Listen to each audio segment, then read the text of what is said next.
ग्राम विकास अधिकारी की नियुक्ति हुई थी। 1953 पोस्ट और उसमें लाखों बच्चों ने फॉर्म भरा, 9 लाख बच्चों ने पूरी प्रक्रिया का पालन किया गया, भर्ती हो गई। 2018 में परिणाम आ गए, सारा इनका मेडिकल से लेके सब काम पूरा हो गया और उसके बावजूद 1953 जो ग्राम विकास अधिकारी की नियुक्ति है उसका नियुक्ति पत्र बच्चों को नहीं दिया गया, रिजल्ट घोषित होने के बावजूद। 3 बार जांच कराई गई। मैं तुम्हारी बात सब जानता हूं, अगर कुछ कम बोलूंगा तब बोलना।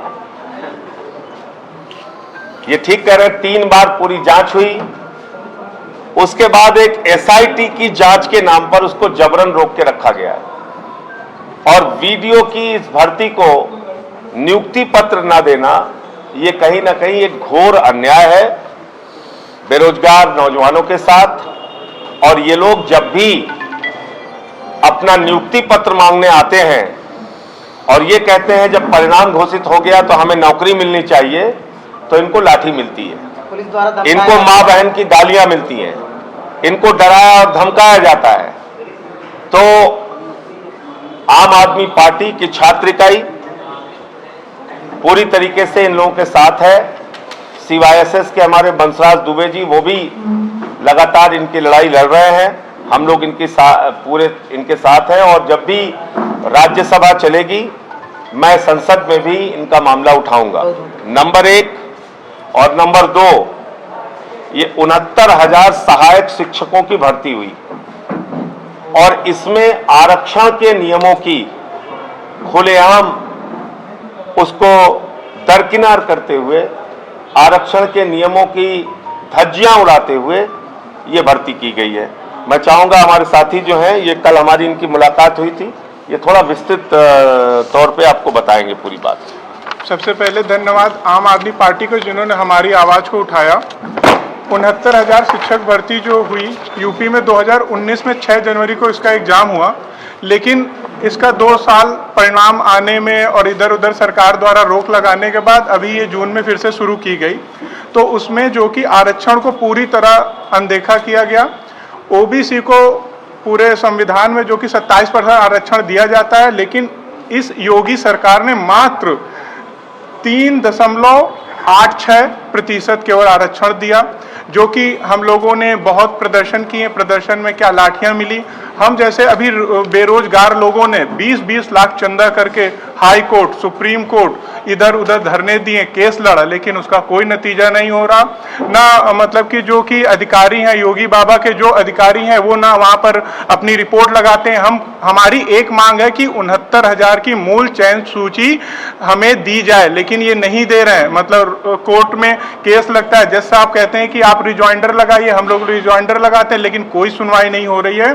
सर, मैं आपको विस्तार से बताऊंगा कि जो कि 69,000 में 34,589 सीट जो थी वो यूआर की होती हैं, ओबीसी की 18,598 ओबीसी की हैं, एससी की 14,459 सीटें जो हैं वो एससी की हैं, एसटी की 1,354 सीटें एसटी की हैं। जिसकी एसटी के पूरे अभ्यर्थी नहीं मिले तो उन्होंने इनकी सीटें 1,047 सीटें रोक रखी हैं।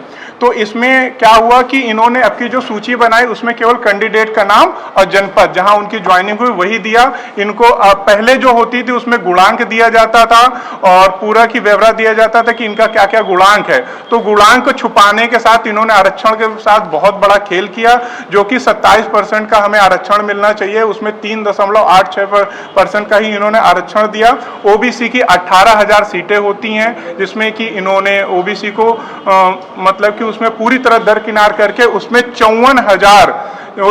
54,000 सीटों तक का इन्होंने 52,614 सीटों तक का इन्होंने जनरल कैंडिडेट को ज्वाइनिंग दे दी। बल्कि इनको योगी बाबा से हम लोग को बहुत आस थी कि एक योगी है, संत महात्मा है, आएंगे तो ईमानदारी की लहर आएगी और हम जैसे बेरोजगारों को ही सब सुनेंगे और हम लोगों को रोजगार मिलेगा। हम लोगों ने पढ़ाई करी, किसान का बेटा हूं, मैंने पढ़ाई करी, किसान मतलब यहाँ के टेट किया, मैं 2014 का टॉपर रहा, लेकिन आज बेरोजगारी की दरकिनार पे खड़ा हूं, कोई नहीं सुन रहा है।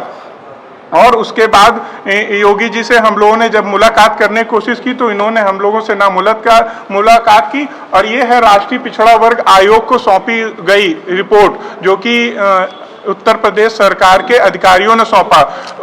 राष्ट्रीय पिछड़ा वर्ग आयोग ने इन पे रोक लगा दी, लेकिन इन्होंने राष्ट्रीय पिछड़ा वर्ग को भी अनदेखा किया। पूरा तानाशाही हिटलर की तरह इनकी प्रवृत्ति है।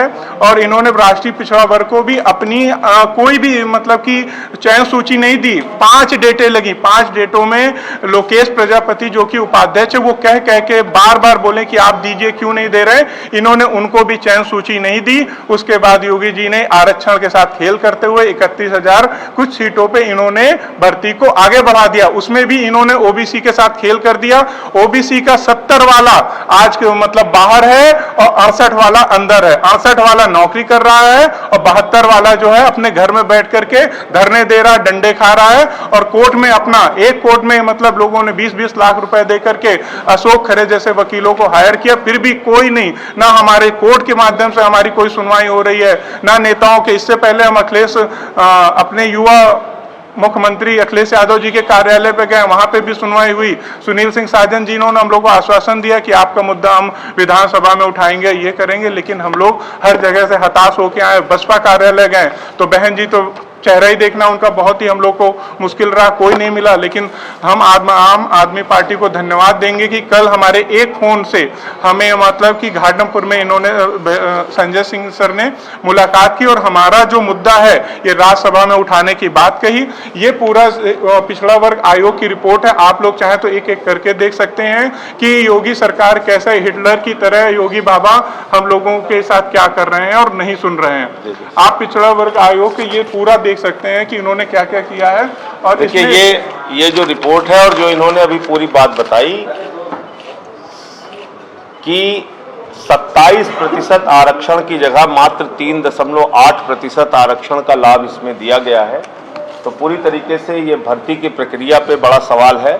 और इसको लेके राज्यसभा का सदन जब भी चलेगा, ये दोनों प्रकरण मैंने इन बच्चों को भरोसा दिलाया है, मौका लगते ही उसको वहां सदन में भी उठाऊंगा और सड़क पर लड़ाई लड़ने के लिए हमारी CYSS की इकाई